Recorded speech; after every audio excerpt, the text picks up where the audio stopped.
Cabazas Ayala. I'm the chairman for the Laredo Commission for Women, and I'll be calling our meeting for June the 9th to order. It is exactly 5:30. Can we stand for the Pledge of Allegiance, please? I pledge allegiance to the flag of the United States of America and to the republic for which it stands, one nation, under God, indivisible, with liberty and justice for all. Thank you. Can we have roll call, Angie, please? Thank you. María Zamudio. Present. Guadalupe Ramírez. Present. Gabriela Morales Richards. Absent. Mary Lou Ibarra. Absent. Frida Figueroa. Present. Silvia Palumbo. Present. Bianca Ramirez. She's coming in, yes. Leticia Guajardo Martinez. Absent. Esther Pirova. Present. Diana Rodriguez. Present. Laura Yanes. Absent. Sandra Cabazas Ayala. Present. Julia Rubio. Absent. Rosa María de Llano. Present. We have a This quorum. is Bianca Ramirez. Hi. Member. Hi, Bianca. How are you? Welcome, yes. Thank you. She had been already named several months ago, but she just got her swearing in last month, so Bianca We can sit Ramirez. down either here, para no. Or next to Maria, mira, so Yes. that you can see them. Ándale, right there. So welcome, Bianca. Thank you. I'm so happy to be She here. represents Rick Garza. You represent, she represents Rick Garza. You Yes. want to tell us briefly a little bit about yourself? Yes, I definitely can. Hi, everyone. Sorry for the walking in a little bit late today, but I'm so happy to be here. My name is Bianca Ramirez. I was born and raised here in Laredo, Texas. I left to Fort Worth. I studied at Texas Christian University. I received my bachelor's in fashion merchandising with a minor in women and gender studies. Definitely a mouthful, very different. But then I left to Dallas and I was there working for a company called Dallas Wear Uniforms, where I did all of the marketing for the NFL, NHL, NBA. Very different, but I decided to come back home. One, because I was able to learn so much being by myself and being a woman, I came back to Laredo to pursue higher education. As many of us, not everybody gets the luxury to study, so I'm able to do my master's currently at Texas A&M International University. So I'm here today and I'm so happy to be here. Welcome. Thank Thank you. Okay, I'm going to the next item number 4. We need to briefly review the minutes and approve the minutes for May the 12th, 2025. If you all will take a few moments just to review the minutes.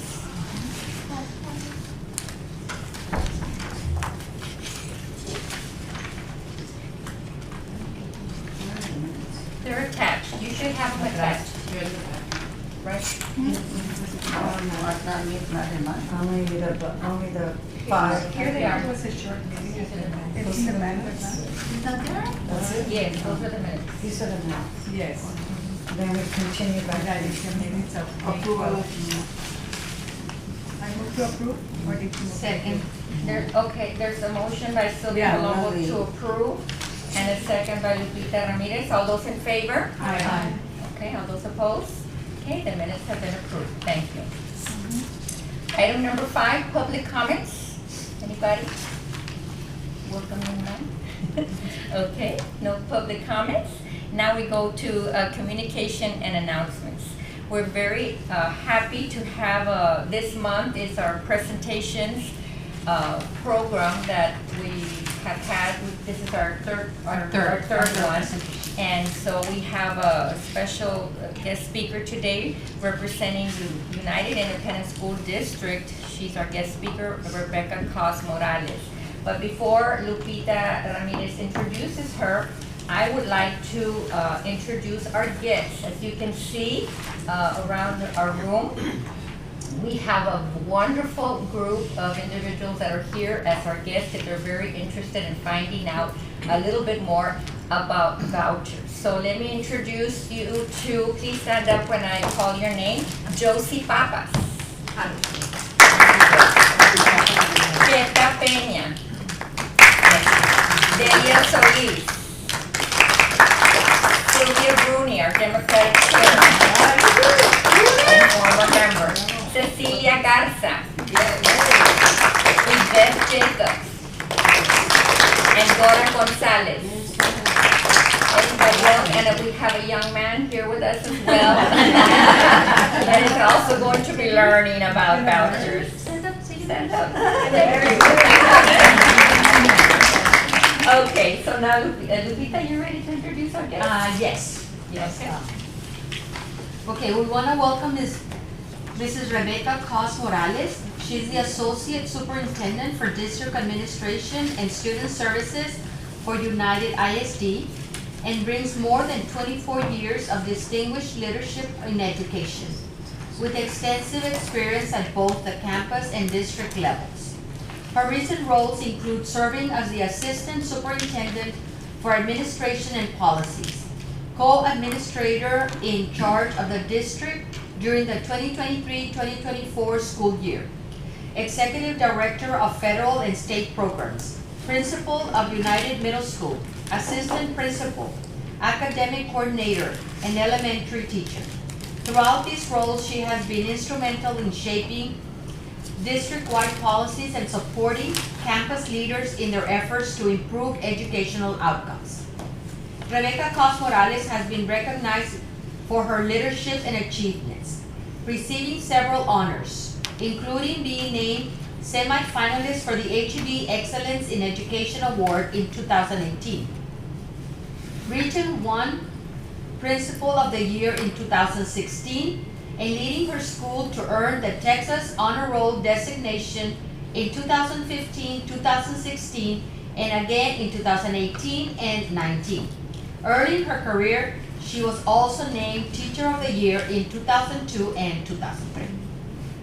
Some of Morales' contributions include securing 2 competitive grants to provide tuition-free after-school program services for 21 schools in the Lyndon B. Johnson and United South feeder schools, assisted in the implementation of the first STEM program in its expansion to 8 middle schools. She established the Family Matters Resource Center and helped launch the United Transformational Leadership Program, intended to build a leadership pipeline of future-ready leaders who will carry the district's mission forward. She has been selected as a presenter at the National ESEA Conference in Indianapolis and was also invited by the joint leadership of the United States Congress and the Congressional Award Foundation Board of Directors to participate in the 2023 Congressional Award Education Leadership Summit in Washington, D.C. in March of 2023. As Associate Superintendent, she oversees the Division of District Administration and Student Services, a cornerstone that ensures the smooth operation of the district and the success of its students. In this pivotal role, Rebecca Cos Morales works collaboratively with multiple departments to drive educational excellence, implement district-wide improvement initiatives, and foster robust communication across campuses. She directs critical areas such as federal and state programs, athletics, fine arts, health services, discipline management, and public relations, each essential in supporting compliance, enriching extracurricular activities, enhancing student well-being, and promoting the district's mission. Her leadership and dedication to implementing effective policies, strengthening collaboration among stakeholders, and advancing initiatives that support both students and staff. Beyond her contributions to the district, Mrs. Morales is currently working on her doctoral degree in educational administration. She is an active speaker at national and state conferences, sharing her expertise on education, leadership, student programs, and accountability. She is a graduate of Martin High School and was recently inducted as a Tiger Legend. She is married to her high school sweetheart, Eloy Morales Jr.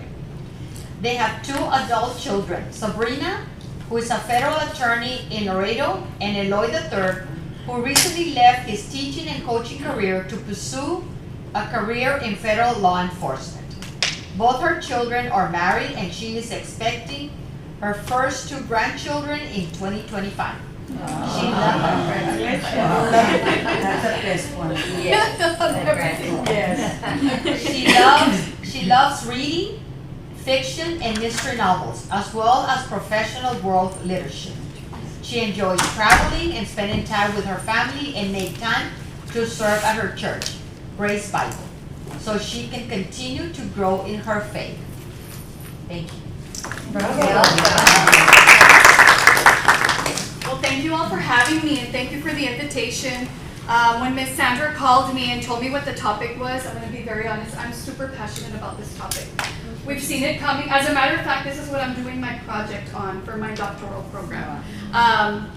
Because it's been coming. We knew it was coming. We've been preparing for it. We were hoping it wasn't going to make it. I'm sure you all are aware that the last legislative session in 2023, there were 4 special sessions because the governor was not getting what he wanted. So we knew it was coming. You know, the elections, everything that happened post 2023 in these recent elections, we knew that it was setting up for this. So we've been preparing for it. It was a very sad day for public education when this did pass and when it was signed by our governor. So I don't have all the answers. This is very new, but we've been doing a lot of research. We've been reading all of the up-to-date, any research that there is, any legislative information that has been issued. We have been, on top of these, and like I said, we've been preparing for it. So again, I really appreciate the invitation, and of course, it's very easy for me to talk about this because, like I said, I'm very passionate about it. So it was enacted on May the 3rd. So that is the day that it was signed by the governor. Although it does take effect September 1st, 2025, which is this school year, the actual voucher program begins in 2026-2027. So it's basically giving everybody the 2025-2026 school year to prepare. Meaning, for me, I feel that that's more of an opportunity for all the private schools, for all the people that are trying to benefit from this voucher program to prepare, to get all their ducks in a row to make sure they're ready for when the 26-27 school year begins. Now, they did set a funding cap of $1 billion for the first biennium, with the opportunity to expand to 4 or 4.8 billion annually by the year 2030. So this is expected to grow after this first biennium. So eligibility, any Texas-age school child, including current private school students and homeschool students, will be eligible for this program. So even students that are already in private school now will be able to benefit and reap some of the funds that they have set aside for this. There is a caveat though, they are requiring that these be citizenship, that these students have federal citizenship, so they have to be US citizens, okay? Now the funding amounts, they are setting a funding amount of $10,000 per student. That is 85% of what we get public funding, of the public funding that we get for each student in public school. So that is already more than what we get. Up to $30,000 for special needs students. So if they do accept a student that is a special needs student, the students will get up to $30,000. And $2,000 for homeschoolers or tutoring. So they have designated a priority. So they have different levels of priority. So number 1 priority is going to be students with disabilities. Something very important to mention though is that the private school has the authority to, well, they don't provide services for disabled students. So we still have to provide the services like we do now for students that are in private school. We do have to provide services. The interesting thing is that the private school will still have the opportunity to accept or not. So even with this funding that is available, and even though they're priority 1 students, the private schools can choose to say, no, we're not taking these students, okay? So they move to the next tier, right? If they're not going to take any, then they move to the next tier of students, which are families at or below 200% of the poverty level, which includes any 4-person household earning less than roughly $64,300. Look at the next one though. So families between 200 and 500% of the poverty level. And then the last one is families at or above 500% of the poverty level, which is actually about a family of 4 at a salary of about $160,000. That's not low income. So that's even way more than a family of 4, which have 2 teachers in their household, earning a salary of 2 teachers. So it is definitely not very equitable, and it is not focused on your most needy population, right? So some of the concerns, obviously, that we have with this bill, there are several, and these are not all inclusive, right? But some of them are, first of all, diverting public school funds for this program. So it could potentially drain from $2 to $7 billion from our school districts. Wow. Segregation. So again, the privatization of schools, evidence of racial and social economic segregation. Like I mentioned earlier, they can actually choose to not allow these students to participate. So even though they may have priority, at the end they have the say to say yes or no. We will be able to serve. Yes, they still pick and choose. Yes. Like they're doing right now. Like charter schools do now, basically. Limited accountability. So private schools they're not held to the same standard. It is written into the bill that those students will not have to take a STAR test. So it's still not equitable in that sense. Like I mentioned earlier, I am actually doing a lot of research into other states that have adopted a voucher program. There's been a lot of fraud, for example, because there's very limited oversight. Okay, so that's another potential concern here. Inequitable certification requirements. So public schools our teachers are subject to very rigid certification requirements. They will not have to meet those requirements. Right. So private schools are not required to employ certified teachers, and that will not change with the passing of this bill. So if they reject the student, is it at the discretion of the school or the state? It is a discretion of the school. Yes. And they may not have a certified teacher in a particular subject area, and they still get hired. Right. Thank you. Mhm. Impact on teacher workforce and pension. So we feel that over the long term, this is going to reduce not obviously our enrollment, that could potentially strain the TRS retirement system, and of course our staffing levels. So again, these are just some of the concerns that we have. There's so many, but see, these are some of the local implications here. And I didn't want to just say UISD, because really it's all of us, right? It's LISD and UISD. So decreased state funding tied to declining enrollment. So as students leave for private schools using vouchers, and as a matter of fact, today I read that, because we have this a lot right now, we have parents that choose to take their children to private school or charter school. They don't like it, it's not what they expected, and they come back. So potentially we think there's not going to be a mass exodus at the beginning, number one, because in our community I don't think that our private schools are ready. For example, United ISD has 40,000 students. LISD has another 20,000 students. That's 60,000 students that attend public school in our community. Our few private schools that we have, they're not equipped to handle that many students, right? So they're not going to have the capacity. Isn't there a max per class that you can have, or there's no max? For private schools? Uh-huh. I have no idea for private schools. We do They're so in elementary. They are small. Like They a are tiny- small. So they're not going to have the capacity right now. We don't see a mass exodus. So we do see that some parents may initially want to try it out, but we see a lot of them actually coming back. The unfortunate thing is that they wrote into this bill that if students do come, if they leave and they come back, that money still stays at the private school, because they had to have, we would get $613, I think, if a student, that's it, $613. If a student leaves and comes back for that year. For that year. Yes. That's so Yes. fair. It's very disheartening. So again, our average daily attendance numbers would drop and directly impact the funding that we do receive from the state. A loss of even a couple of hundred students translates into millions in lost revenue. We have been tracking, and one of the reasons that I was very passionate about this topic, and not necessarily just the voucher program, but even the expansion of charter schools that we've seen quite recently, which again are not held to the same standards that public schools are. we've seen a decline in enrollment. So for example, for UISD, just to give you an example, we were short about 500 students this year. That equates to about $5 million, more or less.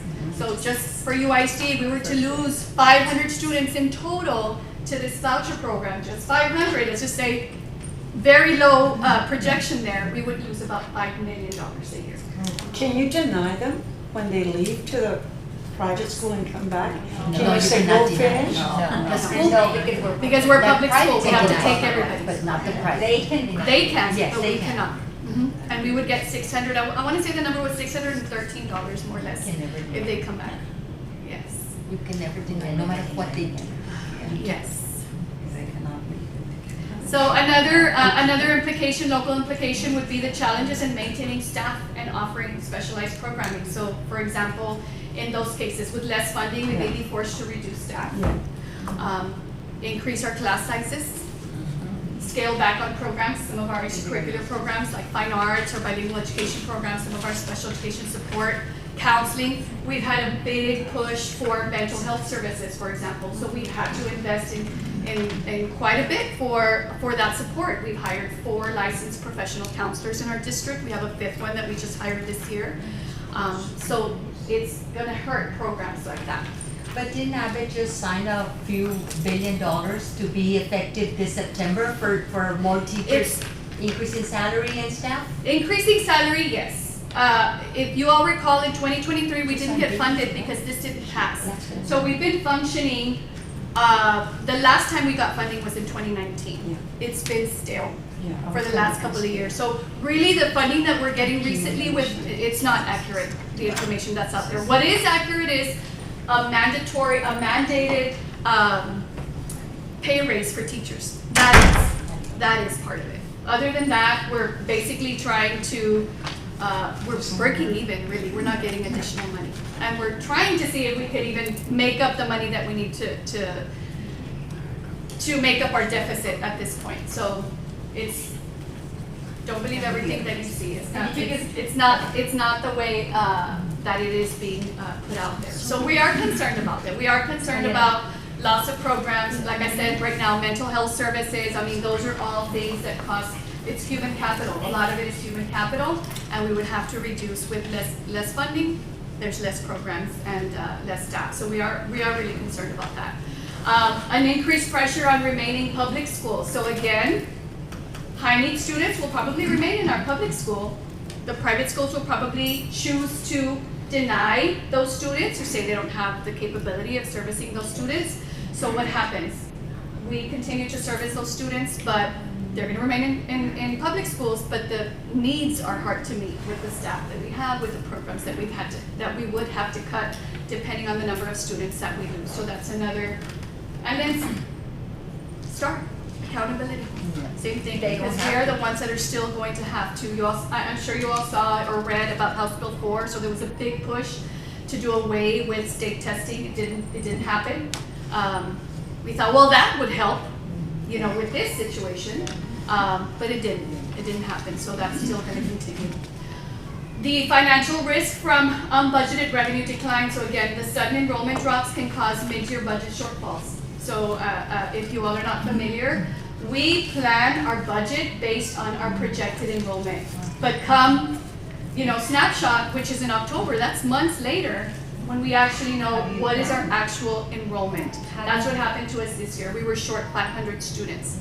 So once this program starts in 26-27, we're going to project from the year before a number of students we have, but come the voucher program, if we're short students, we probably have to make very difficult decisions each year because we've already budgeted for the amount of students that we've had or projected to have. But those 500 students that you lost, it's not necessarily that they went to the private school. No. It could have been that they were from Mexico, no Yes, Laredo, and yes. they didn't come back. Right. So Right now, it has nothing to do with the voucher program, Yes. but we have already seen a decline in enrollment. yes. Because of, number one, we have lost students to our charter schools. So we have a lot of students that returned to home country. Post-COVID, we've had a lot of students that have chosen to do homeschooling. and they haven't done, the public schools. They have chosen to not do public schools. The safety concerns have been a real big issue for parents as well. So they've decided, many families have decided to homeschool their children. So that's just all of that, but not even including. So on top of these issues that we've seen that have caused an enrollment decline in public schools, now this is going to add to that. The long-term impact on facilities and operations, we have already seen, and everybody's struggling with the enrollment decline. This is not just a UIC or Laredo issue. Statewide, nationwide, there's been an enrollment decline, especially post-COVID in our public schools because of the expansion in charter schools, because of the increase in homeschooling. So what's been happening in a lot of schools, and I'm sure you've seen some headlines in the news, I mean, schools have been closing everywhere. Just recently, San Antonio, El Paso, Socorro, all over the place. We have not, at United, we have not gotten there. However, we are seeing a lot of schools that are already below an enrollment of 400, which is not sustainable. So the long-term impact could be that we may have to consolidate campuses. We may have some underutilized buildings, right? Which is, again, it's going to create a ripple effect. Less staffing, long-term planning for capital improvements is going to be very difficult for us to keep up with, okay? So, again, I mentioned we have been kind of preparing for this. At UISD, actually, this year we've had two very big initiatives.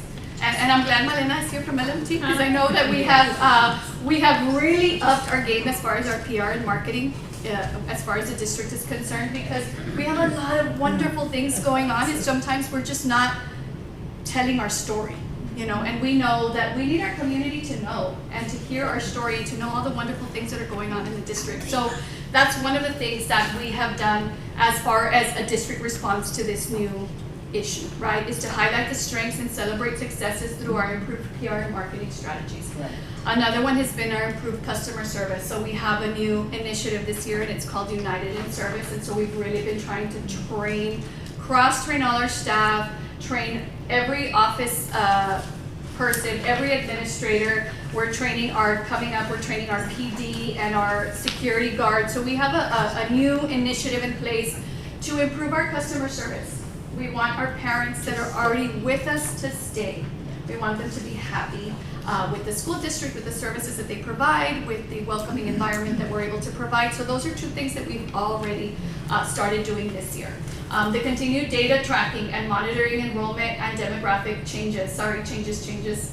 Only one changes, that's a typo. But again, just we're really gonna have to be on top of that. And one of the things that, for example, when we start planning before the 26-27 school year, I think we're gonna have to be very conservative in how we budget. We're probably already gonna have to budget with, a lower number of projected enrollment. It's better to be, under project than to over project, or to even try to break even, because we've been in that situation already the last few years. So I'm sorry to interrupt, but yes. I did want to just say that again, that what you just mentioned, it's going to be so important, the community communication and information, and getting the word out there that what's going to happen, because people don't know. A lot, like all of these people, that's why they're here, because everybody's wondering what's going to happen. But this is just a handful of people. We need to really get the word out there. Yeah. And then just contingency planning and modeling just different scenarios when we're prepping for our budget, which is what I was just mentioning right now, is we're really going to have to be extremely conservative. Again, the problem lies in, we've always been a school district that we don't want to let any staff go. So we sacrifice other things, but we want to make sure that nobody loses their jobs, and so that's going to be really critical. We've tried, when people are leaving, there's positions that don't get filled, so we rip positions, or by attrition, we're not replacing positions, but we get into a very difficult situation where, depending on how this is going to impact us long term, that we don't want anybody to lose their jobs. So again, being very conservative and trying to plan ahead and planning for different scenarios, but it is a concern. It is a concern for us. So that's pretty much what I have for you all. I don't know if you have any additional questions. Do you have any idea how the private schools are going to react? No. What was the question? That's a great question. How the private schools are going to react? So no, to answer your question, I do not. We haven't. Another good thing to point out is that a private school has to be, in order for them to qualify to receive these vouchers, they have to be in operation for a minimum of 2 years, which is great. Because we were worried about, before this passed, we were worried about all kinds of people showing up and wanting to open up their own private schools. We feel that's still going to happen. We feel that's still going to happen, but at least we have a little, we buy ourselves a little bit more time. So to answer your question, no, we haven't. I personally, or the district, our management team hasn't personally sat with anybody from our private schools to see what they're doing. We still have to, I'm not sure if you all know this, but with federal funds, and I did not know this as a campus administrator. I learned this when I finally got to the district level and I oversaw federal programs. We actually have to provide federal funding. We share our federal funding. I'm not sure if you all know this. Currently, we've always had to do this. We share our federal funds with our private schools. As a matter of fact, when we got ESSER funds, we had to share a big chunk of that money with our private schools. And so we've started to see a decline in our federal funding here recently, but have seen an increase in the proportion that we have to share with our private schools. Wow. So even the federal government is kind of setting us up, you know, they've kind of been prepping for this as well, this whole school choice movement. So it's a little scary, but no, we have not. I heard super briefly in passing 2 takes. Someone who has 3 children in a private school who can absolutely pay for it saying, I think I qualify, which I thought was, I won't say. And then a whole bunch of other young mothers who all went to public school but somehow all have their children in private school, who I think are going to turn their noses up and say, I'm sending my kid to a private school for a reason. It shouldn't be open to everybody, because otherwise they'd have their kid in a public school. Yes. So I would imagine that that's the more likely wave, which then too, if the kids get accepted but by the school but not by their peers or not by their peers' parents. There's that segregation, and yeah, that's a concern. But they don't have to be accepted, they can be rejected. But the school, But the school's gonna make the decision. The school makes the Well, decision. exactly, but the school's gonna control the population in the private schools, because parents are paying and they want that certain number of kids per class. You're not gonna want I hope so. open for all. I hope so. I would do that. At the end of the day, it is a business. It is Or they're not a only gonna nonprofit. accept it from their parents who are already enrolled, and it's just gonna further divide, right? Yes. Like, I don't know. Yes. Actually, a couple of questions regarding the statements you already made, Ms. Cosmo Morales, too. You mentioned something about the special ed services that the public schools need to provide the private school student. Would you elaborate on that? And then there was another. If that student goes into the private school and then decides to come back, you mentioned something about monies.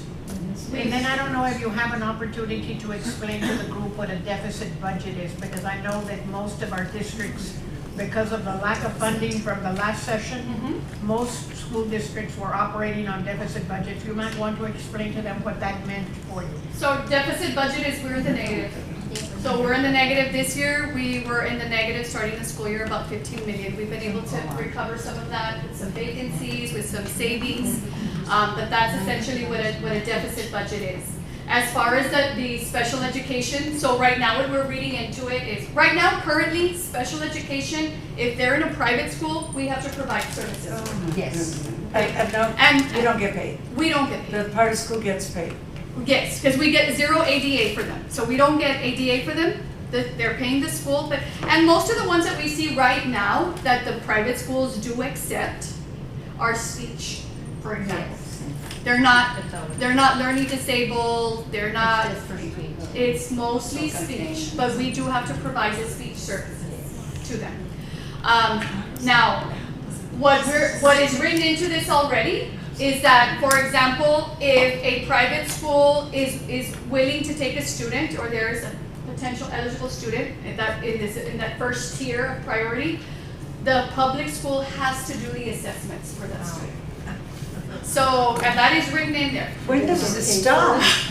So we have to do, and those of you that are familiar with assessments for special education, It's a long process. it is a long process. It is a long process. It involves, depending on what the possible disability is, it could involve not just obviously our diagnostician, it could involve an LSSP, it could involve a psychologist, it could involve, and we have to do that.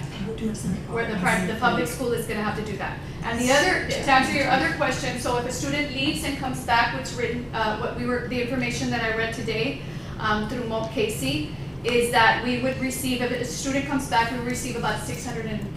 $631, don't quote me on the number, but it was about $600. Well, the original school got 10,000. Yes, because they already, so I guess in the state's eyes, they already planned for that student. So they already hired, a teacher, and they already, whatever expenses, resources that they had to plan for that child. Yet that same consideration is not given to the public school. But I think that, I'm sorry, go ahead, you were I first. just had a few questions at work. I've been studying the education here in Texas for a few years.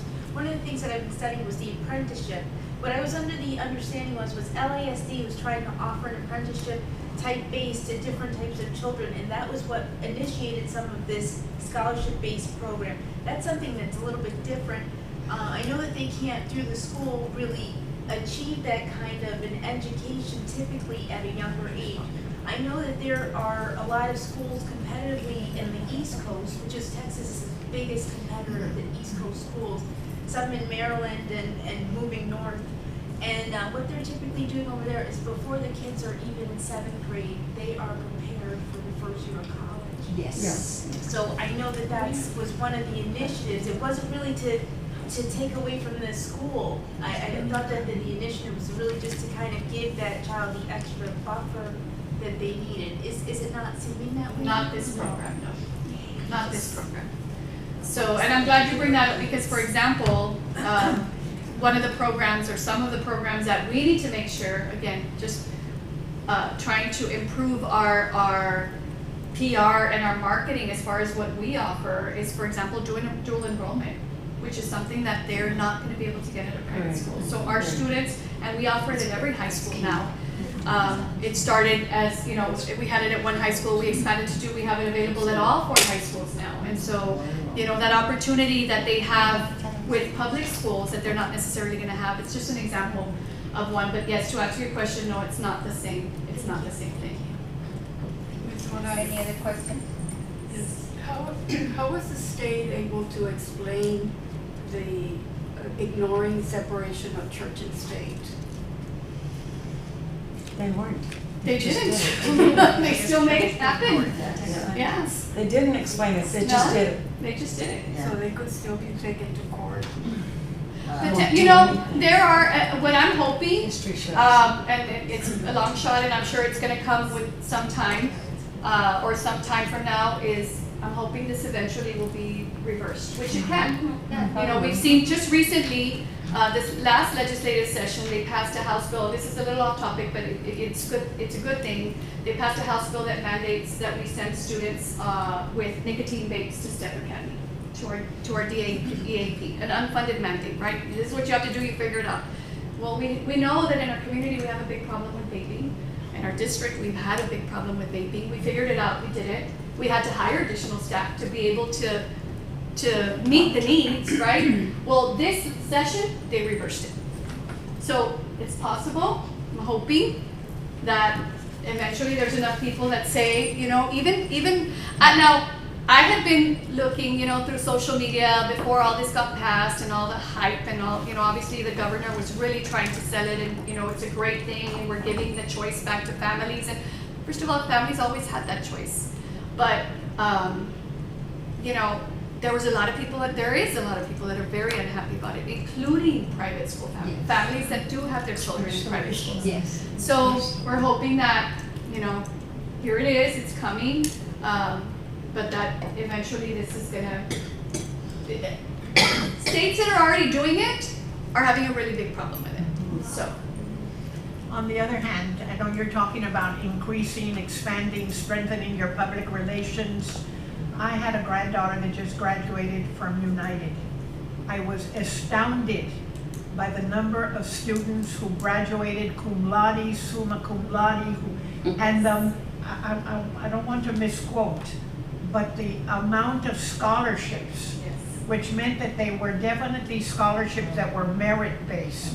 Those are things you need to bring out. Yes. Because our schools, in spite of the fact that they were almost starved to death last session, you do an exemplary job of educating our children.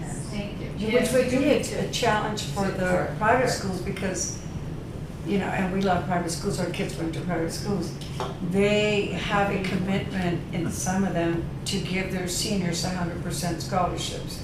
So imagine what that would entail to do that if they permit the class to grow to a number that they couldn't possibly. They can't sustain. Do it. I don't think private schools have the room for the growth that people are imagining that everybody's gonna try to go to private school. The private school doesn't have the room for that.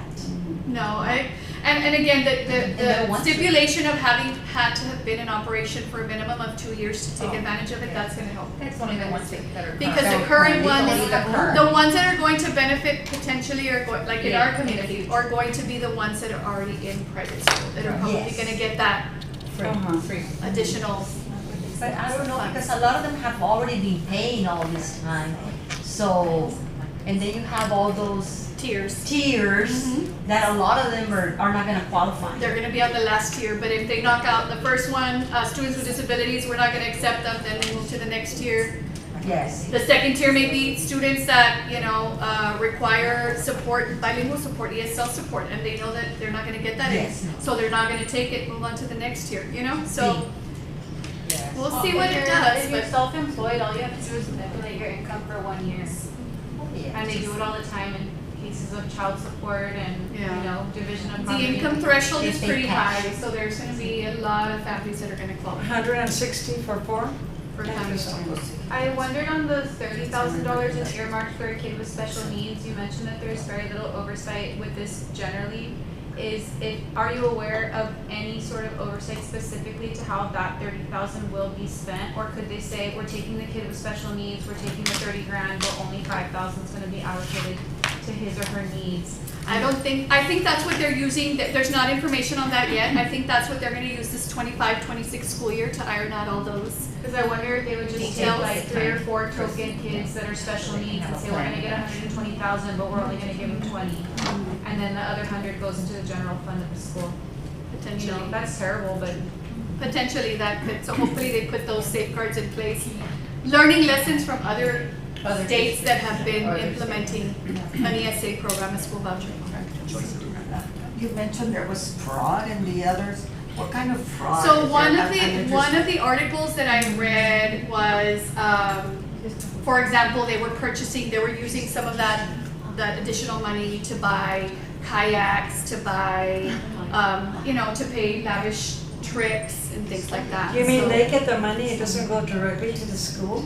They go education, they can have a kayaking class. No, it goes to the school, but then there's no They- oversight on yeah, how they can they're use it however. expending their There's funds. no, in other words, It's a private. checks and balances. There's no accountability. No checks and balances. Kayaks is one that I remember. Can they get worse? Can this get worse? We have Good thing water we don't have any in water. our lake, but I guess it happens. No, they won't do kayaking here. no. Except the Riverside County. We have very low water They'll levels. get shot.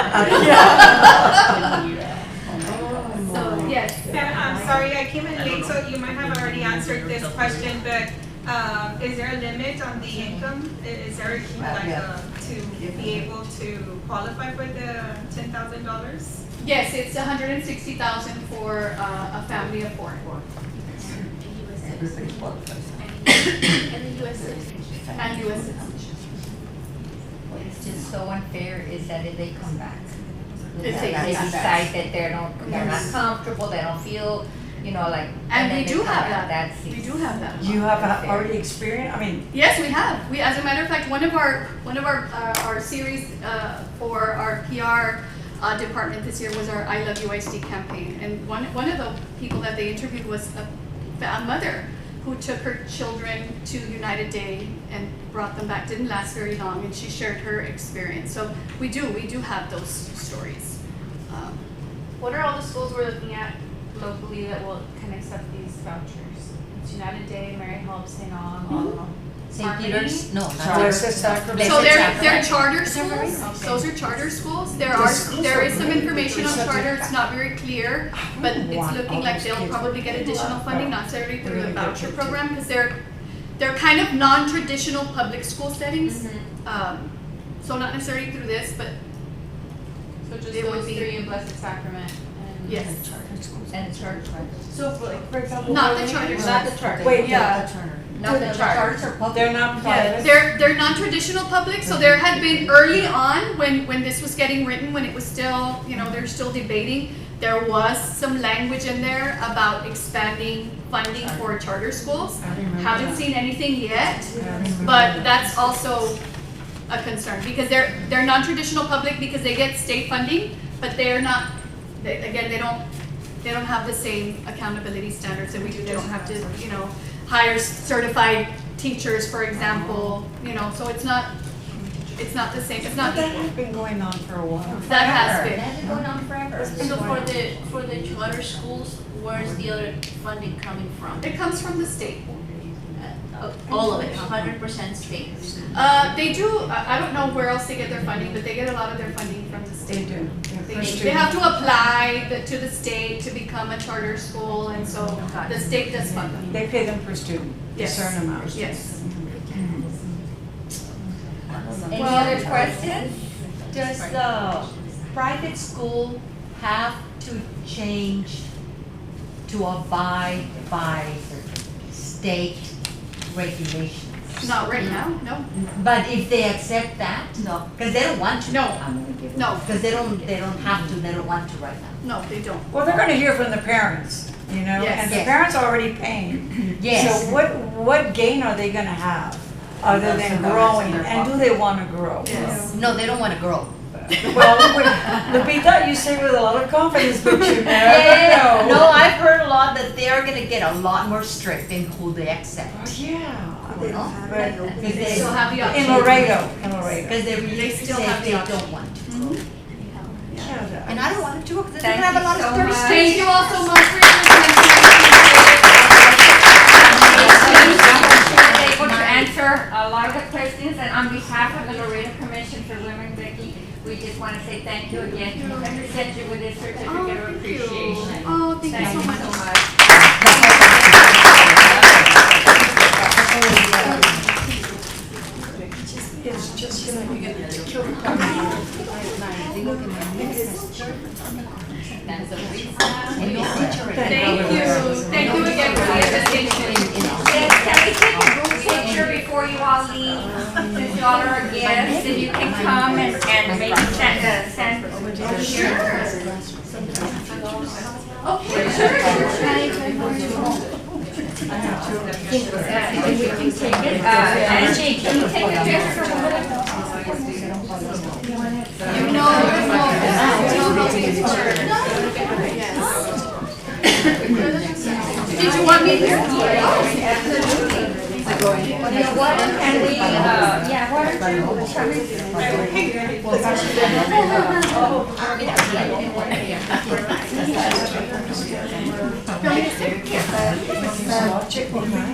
Can you all come and stand back here behind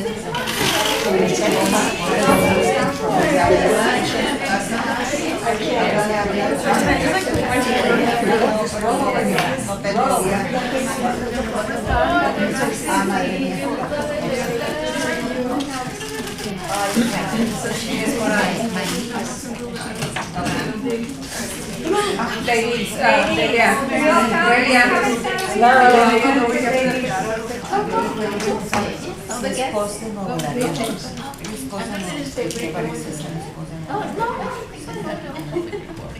Okay. I lost, can y'all get us? Can you put all the way? Big smile.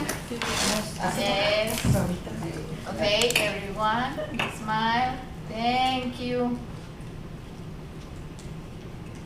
Smile. Thank you, Malena. We really appreciate it. Thank you, folks. Thank you.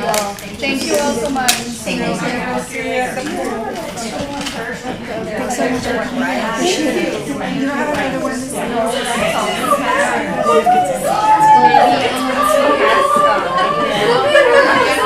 She has some more altogether, so we can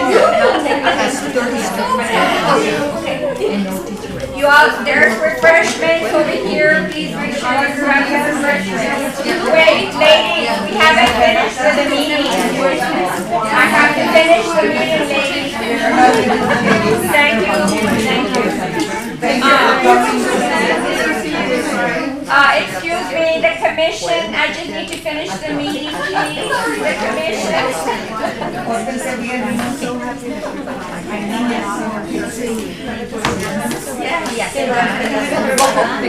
Okay, next, ladies, I'm going to actions, and it's just our scheduling of our next meeting and agenda data, please. Miss, Ayala, before we can do that, there was a typo. Yes. Oh, on the minutes? Yes, Okay. Becky. It's UISD Uh-huh. instead of LISD on the, Oh, okay. on the June meeting, we'll have LISD Assistant Superintendent Morales. So Okay. it's UISD. Where is that? On Yes, the at the minutes. very first paragraph, under letter A. Yes. Will you That- fix that? Yes. Okay. And also, to make sure that there's, the people that came in, which was Ms. Morales and Julie. Yes, I already voted. Yes, she did. That they came in. And there's another mistake, you put Judge Palombo, and it's Judge Palomo. Palombo. Palomo. Palomo. Palomo, nada más Palomo en español. Sorry. No, I don't no, have to judge Palombo. me. No, and you, she's Palombo. Palombo, and la otra es Palomo. Pues Becky es Palomo en español, como el palomo y la paloma. Pero no me equivoqué en su apellido. Ah, no, gracias. Okay, with those corrections, okay, with those corrections, then the minutes are approved by, with the corrections noted. Thank you so much, Ms. Rodriguez. Okay, next we go to our, next meeting that we have scheduled for August the 11th. Is that correct, Angie? August the 11th, 2025. We do not have a meeting in July due to the summer vacations until August the 11th. We do have, that you were noted to be present as well, right? Yeah, it was her and Ms. Morales. And who else? Gabby. Okay. With that being said, there's nothing else, so I adjourn this meeting. Thank you so much, and again, welcome to our. Thank you so